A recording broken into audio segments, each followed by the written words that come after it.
over the past couple of days, I've had about probably 5 or 6 debates about UFOs with family and friends ever since the congressional hearings where former military members were testifying, saying we are not alone. It has really raised a lot of conversations. And joining me now is Chris Impey. He's a professor of astronomy at the University of Arizona, and he also teaches a class at the University of Conversations that you're now having since those congressional hearings last week. Well, for people sort of keeping track of this, the explosive testimony was obviously David Grush talking about crash sites and biological material that had been preserved by the Pentagon. So that was very controversial.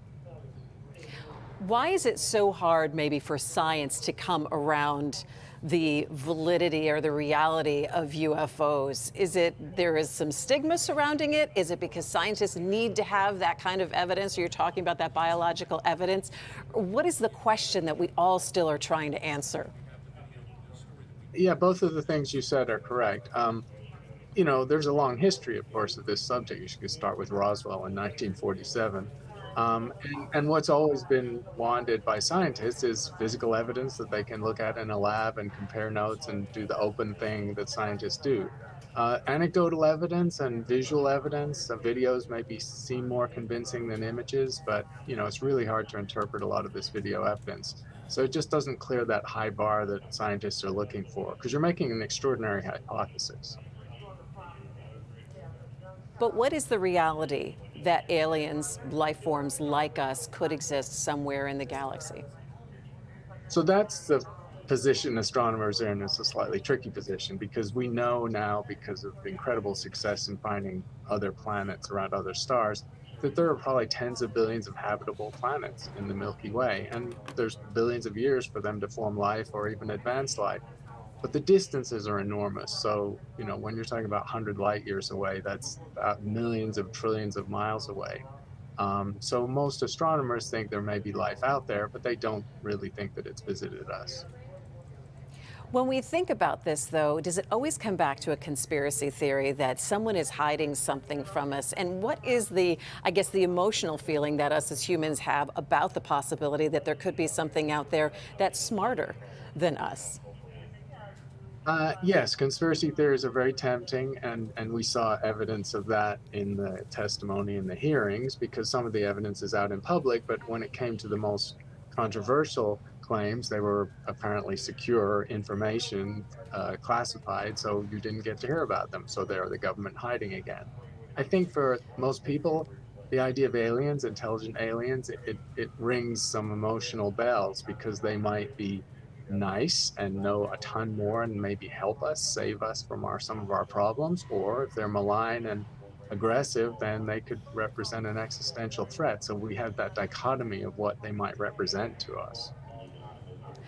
We have, according to the National UFO Reporting Center, Michigan has had 40 reportings of UFOs in just from the January until now. Is it hard because it's all anecdotal evidence and it's what someone might see or someone might perceive? Sure, and I don't think most people are imagining things completely or trying to fool anyone. You see things in the sky. Most people aren't aware of the night sky. People have lost touch with astronomy. And when astronomers know the position, the time, and the location in the sky of a UFO sighting, in most cases it has a conventional explanation. And sometimes it's a high altitude weather balloon or Venus. It's very mundane, mostly. So what do we need to take from the need for transparency from the government? Are we going to be seeing more reports coming out? I mean, the military, these are all former military people who are testifying. What should we expect more? I mean, I think that was a good thing out of this hearing. I mean, the heat is going to turn up on the Pentagon just to share more data. I mean, they may say some of this data affects national security because maybe the US has advanced technologies that the Pentagon doesn't want the public to know about. That's always possible. But I think generally more of this data should get out there. And as the hearing said, there's a stigma, and as you mentioned, there's a stigma against reporting it, either by commercial pilots or military pilots. So having an anonymous and secure way to report sightings will just get more and probably better quality data out there. All right, so I'm going to have to ask you, Professor Impey, are we alone or we're not alone? I don't think we're alone. Statistically, you put the numbers there, 20 billion habitable planets and billions of years for life to evolve on them.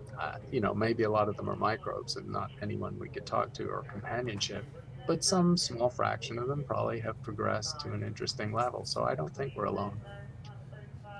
And I think the interest is just going to keep growing. Right. And it's just the difference between we're not being alone as a knowledge statement based on astronomy and the evidence we would require to believe that they actually have been here.